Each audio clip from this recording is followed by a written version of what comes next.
to a four-part edition of the Cavalier Insider Week 1 preview. Virginia and BYU on the football field, 3:30 p.m. Saturday at Scott Stadium. Andrew Ramspacher and Jerry Ratcliffe as UVA opens up the 2013 season against the Cougars, a 8-5 team a year ago, and obviously UVA coming off a 4-8 year. We're going to break this up into 4 segments. Segment number 1, we will do a little season preview of the UVA offense, the first thing. Then we'll go into the defense, and then break down this matchup between the Wahoos and the Cougars, and then finally get to a prediction. So first things first, we talk about the Virginia offense for this season. Got to talk about the decision that was announced in early August, but really was made probably back in spring. David Wofford, the number 1 quarterback, he'll be your starter, making his first start on Saturday, the redshirt sophomore. Hoots, is this the right move for the Cavaliers? Yeah, absolutely. I think Watford, coming out of high school, he was one of the next great 7.57 quarterbacks. And, he's had to patiently wait his turn, and thank goodness for Virginia he did.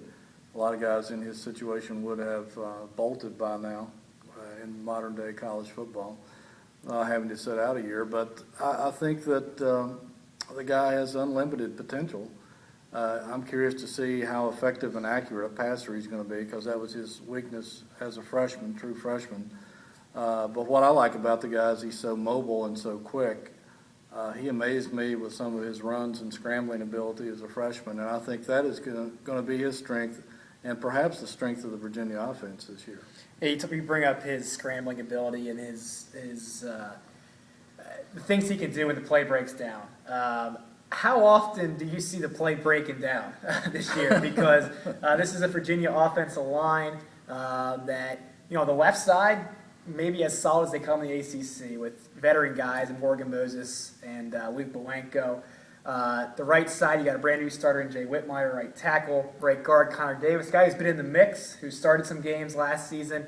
At center, you're going to have a first-time starter, in Ross Burbank. His backup is Jackson Mateo, a redshirt freshman. There's 2 tackle spots. Backups there are true freshmen. So this offensive line, is this the biggest question mark on the offensive side of the ball? Yeah, that's the only question mark in my mind. I think they're pretty well stocked at the other positions with veteran guys, proven guys, and potentially very dangerous playmakers. But the offensive line was the weakness on the team last year. They've got to prove to me that they're better than they were a year ago, because if they can't protect Watford and open holes for some pretty good running backs, this offense could be in real trouble. It doesn't matter what the schemes are or who the new coaches are. If you can't block somebody, then you've got serious problems. And even though Morgan Moses is moved to left tackle and a senior and all that stuff, it's like Mike London said, he's had accolades, but now he's got to play up to those potentials. We still have to see if he can do that and if the other guys can follow suit. Otherwise, it could be a long year for the offense. Yeah, and that offense led by first-year offensive coordinator Steve Fairchild, a guy who has NFL experience, a guy who's been a head coach before in college football. He said it a million times. His players have said it. The number 1 goal of this offense is to establish the run. You mentioned that offensive line being a key element for it. Are the right pieces in place here for this to be a run-first team, to be a successful run-first team? I think it is. Again, going back to the line, if they can do their job, I think they could be a powerful running team. Kevin Parks is a power runner, and Shepard is a little bit more of a loosey-goosey guy, and Smoke Mizell, I think you've been just as impressed with him in training camp when we got to see him as I was. I think that he might be the best running back they've had since at least Alvin Pearman, and he was the last Cavalier to rush for 1,000 yards. And then, maybe the best moves of any running back they've had since Tiki Barber, because Thomas Jones was a big power back. But I think that's in place. And I think, again, Watford, I don't know how many times things are going to break down, as you mentioned earlier. But I think they're going to have specific run plays for him to take advantage of his mobility, whether it be the read option, some of the pistol elements that maybe Larry Lewis brings from Nevada, or something else. But I think he's definitely part of their running plan, maybe the key to their whole running game, really. We might have to delete that video now that Tootie brought up the pistol formation. Mentioned during media day. He didn't want to give out any secrets about that. But the pistol could happen. We could definitely see it from his days at Nevada, and obviously some background there. So that will do it for our offensive portion of the preview. After this, we will have the defensive section as we head toward kickoff UVA and BYU on Saturday. All right, part 2 of the Cavalier Insider preview. Part 1, Jerry Ratcliffe and myself did the offense, which makes us go to the defense. And when you talk UVA defense, a brand new scheme with a brand new guy leading the way in John Tenuta, who you profiled him the other day in our season preview. This guy and conservative, I don't think they've ever been in the same sentence together. If you can kind of describe what you're going to see from Coach Tenuta in that defense. Maybe wild might be the best. I don't know. It's definitely going to be aggressive and tenacious. I think it's going to really better suit Virginia's personnel than what the old read and react stuff that they were doing before, because now they can use their athleticism and be aggressive and attack. And Tenuta's whole philosophy is, even against spread offenses, you don't let those guys dictate to you. You dictate what they can do. And I think the way they do that is by giving the pressure, bringing the pressure, or perhaps, as Tom O'Brien said, give the illusion of pressure, so you don't know if 5 or 6 guys are coming or where they're coming from or anything else. So I think that's the whole thing, is to disrupt the timing and to put pressure on the quarterback and have him thinking. Now, is it a gamble? Yeah, because if you don't get it right, you can give up a touchdown or a big play in a hurry. So I think, if nothing else, it's going to be real exciting just to see, what happens and if they can play without making those kind of mistakes. If you notice the good pun there, the read and react, I like that. Former defensive coordinator Jim Reed. But you talked about going against spread offenses, and we will get to that portion, segment number 3 of this, breaking down UVA and BYU, the actual game, because BYU does have that spread offense, and we'll be going against, obviously, Tenuta's scheme, which is maybe the most intriguing matchup of Saturday. But personnel-wise, you look at the strength of this defense, and I think you got to start the defensive line. You got bookends there in Jake Snyder, a proven veteran, a captain of this team, and then you got Eli Harold, arguably maybe the most talented guy on that defensive side of the ball. And then at tackles, maybe the 2 surprises of the spring that have really developed, David Dean and Brent Urban, who's just a monster that has NFL talent, NFL potential at least. The big 6'7", 300-pounder from Canada. The Urbanator! John Tenuta's favorite nickname for him, which is, I think, close to trademarked at this point. But is that, in this pressure scheme, how important is that defensive line? And is that the most talented group on this side of the ball? Yeah, I think it is. I would agree with you about that. I think that, they have good size, they have good mobility, and they're very aggressive. I think all those guys are good pass rushers, and you toss in Michael Moore, who will be backing up at one of the, not the rush end, but the other end, or he could even move inside and play a little tackle. So I think that's a formidable front four, and I do think it's a strength of the team just because of their physicality and mobility. Last year, I wouldn't say it was a weakness going in, but it was definitely a question mark going in, was that secondary. You had 4 sophomores starting. You had one of them coming back that was a previous starter, Demetrius Nicholson. A year later, they took their lumps last year, but overall, for the most part, they pretty much held their own. Did not create a lot of plays, not a lot of picks, interceptions. It was a big downfall, this defense as a whole. How do you see that group improving, led by, obviously Anthony Harris as the anchor and Trey still as that number 1 corner? I think we have to wait and see if those guys have picked up all of Tenuta's knowledge about how to do their jobs. I know Nicholson said it bugged him all year. He didn't have a single interception last year, and they've got to get picks and force some turnovers for this defense to be what Tenuta envisions it being. So, I think it's yet to be proven if they've gotten to that point. But if they have learned like we think they have, then they should be pretty solid. So that will be that does it for the UVA defensive portion of this preview. After this break, we will come back and break down the matchup, Virginia and BYU, 3:30 on Saturday. All right, part 3. This time we'll get into the matchup of Virginia and BYU. Again, 3:30 p.m. Saturday. It's the season opener, and you got BYU coming off of a bowl appearance. They've done that, I believe, for the last 7 seasons. Very solid program. Now an independent after years in the WAC. Take on UVA coming off a 4-8 year. And we touched on it briefly in the defensive part of our preview of Virginia. This really comes into play in week 1. You talk about John Tenuta's aggressive scheme. Goes against the spread offense in BYU.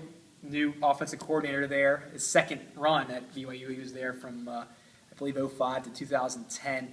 It's a hurry up. Quarterback told me the other day they haven't huddled since spring. So that's, to give you the pace of how they're going to play on Saturday. That's an example of it. How does Coach Tenuta's scheme fit that? How does he go against it? Is that going to be a struggle? Because he's shown that against spreads in the past, there hasn't been exactly shutouts. Yeah, I think it's going to be an incredible chess match going on because, like you said, BYU has a completely new offensive staff. We got Tenuta's whole new defensive system. Virginia struggled against spread offenses a year ago, but that doesn't mean anything now because it's a new scheme. And then vice versa, BYU's guessing what Virginia's going to be doing on offense too. So it's going to be a first half of feeling out and seeing what works, and then a lot of adjustments at halftime. But I think it's going to boil down to, I think, what Tenuta told me a couple of weeks ago. I think one of it's going to be how to dictate what they do and not let them dictate the pace of the game. And a lot of it is out of everybody's control because he believes the officials, the game officials, are going to be a key because he wonders if they will allow Virginia time to get set on defense against that hurry-up offense. That's always a big key, something that Saban rails on all the time, that it's a disadvantage to the defense. So I think it's going to be interesting to see. I think the blitzing and stuff, there's going to be some wins, losses there. I think Virginia's going to get some sacks. I think they're going to give up some big plays. It's just a matter of who catches who. Yeah, interesting you mentioned the officials allowing time to, allowing time maybe to sub. I mean, Jake Snyder talked about the other day, there could be, 10, 11 play drives where no defenders are going to be given time to get off the field. I mean, how much of an effect is that? Especially because, temperatures, it's an August Saturday. It's going to be hot. Yeah, and, I don't think Virginia will have any problem with conditioning. I think it's just a matter last year, I think it was Louisiana Tech ran like almost 100 plays, and they were through, and London said, we've never seen anything like that in our lives. And even though they almost won the game, they gave up an awful lot of offense. So it's just going to be crazy watching this game. I think fans are definitely going to get their money's worth seeing all the wild things that are going to happen Saturday. Yeah, if you watch Saturday and you think BYU's fast, check out the following week when Oregon rolls in here, who basically is the kings of this offense at this point. Flipping it around, you got UVA's offense against BYU's defense. That's the Cougars' strength at 3-4 there. Kyle Van Noy, an All-American, a guy who might be the best pass rusher in the country, certainly an early round draft pick next season. UVA against 3-4s last year. They played against Maryland, Georgia Tech, now Groves system, and also against Wake Forest. Did not have a lot of success. How do you kind of see that matchup playing out? I think it goes back to our first segment about that offensive line of Virginia and whether they have grown up and are ready to play big boy football or not. If they get the job done, I can see Virginia moving the ball on BYU and being dangerous, scoring some points. If they can't, it could be a long afternoon for the Cavaliers, and it's not what you want to do in front of a sellout crowd in your opening game. But I think it all boils down to that offensive line and how good David Watford can be. Because I'm assuming BYU is going to try to load up the box and make Watford beat him with his arm or his leg, and he just may have to do that. Will that lead to a UVA victory? We'll find out. We'll do predictions after this. All right, the concluding segment of the Cavalier Insider Week 1 preview. Before we get to the panel here, we added a new. We do want to thank our cameraman, Whitey Reed, the expectant father, Whitey Reed, doing a good job today. It doesn't seem that shaky, at least from my angle, so hopefully the viewers will agree. Expert camera work. So With all that being said, I'd like to introduce our panel here for prediction time of Virginia and BYU, again, 3:30 on Saturday. To my left, Daily Progress sports editor, our celebrity picker of the week. We do have John Shiflett. Unfortunately, my father, the last celebrity picker back last season, could not make the 8-hour drive from Columbus, Ohio, Jerry the Greek! to give his prediction. But nonetheless, we do have John Shiflett here. And of course, to my right, Jerry Hootie Ratcliffe, longtime columnist here at the Daily Progress. So with that, we will get into prediction time. My man Jerry here has called this the most important game of the season. I agree. I think it's going to basically could foreshadow the rest of the season if this team makes a bowl or not. With that being said, John, do they win? I don't believe so. I think BYU wins 35-21 on Saturday. There's too many question marks for Virginia. The offensive line has a lot of issues, and they didn't do well against the 3-4 last year. I think BYU's got some solid playmakers on offense, and just a lot of question marks for Virginia. So I think BYU comes away 35-21 winners. Yeah, I'm the same fold. We talked about kind of the unknown versus the unknown. So this is kind of a shot in the dark prediction because you don't know a whole lot because of the different coordinators and schemes going into this one on both sides. But I do think BYU with that offense, they just have a lot of talent on that roster. A couple of draft picks in Kyle Van Noy defensively, and obviously Cody Hoffman at 3 receiver. I think BYU 30-24 over the Cavaliers, which brings us to the main event. Jerry Hootie Ratcliffe, who you got? I've been struggling with this game for a couple of weeks now, trying to figure out who's going to win. And I do think it's the most important game on the season. But I also agree that there's so many question marks with Virginia right now. They have to prove to me that they can defend a spread, which they haven't done very well with in the past under any coach. And I still have to wonder about the offensive line. I think a lot of things are going to be in Virginia's favor, particularly being home with a packed house. But I got to call it 31-21 BYU. There you go. All three of us going the Cougars' way. Will we be right? We'll find out on Saturday. Again, that kickoff 3:30. Afterward, we'll give you post-game reaction from this crew at Scott Stadium. So that does it for the Week 1 Cavalier Insider preview. Until next time.